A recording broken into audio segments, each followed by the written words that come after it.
សួស្តីពុកម៉ែបងប្អូនទាំងអស់គ្នាអញ្ចឹងចូលមកកាន់វីដេអូទី2សម្រាប់ថ្ងៃខ្ញុំដើរលេងនៅខាងលំបុកអញ្ចឹងសម្រាប់ថ្ងៃទី2ដែលខ្ញុំមកដល់ហើយហ្នឹងគឺយើងក៏ងើបទៅលឿនយើងទៅផ្សារនេសាទរបស់គេហ្នឹងហើយក៏ជិះទូកលេងណាបន្ទាប់មកយើងក៏ទៅមើលកន្លែងដែលគេចិញ្ចឹមបកងរស់ធំហើយបន្ទាប់ពីហ្នឹងក៏យើងបន្តទៅទៀតដើម្បីយើងទៅកោះដែលគេហៅថាកោះពពកាឈុកណា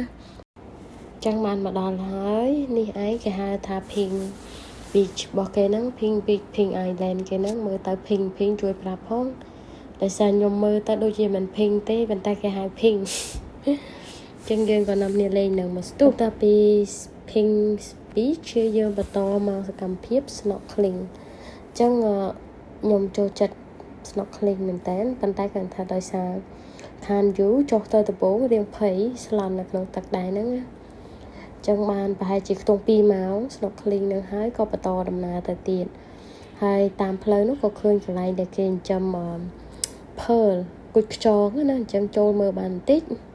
បន្ទាប់មកនោះគឺយើងបន្តទៅទីតាំងចុងក្រោយរបស់យើងគឺគេហៅ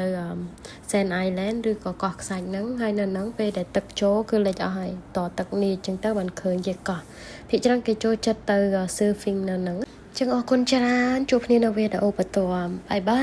យ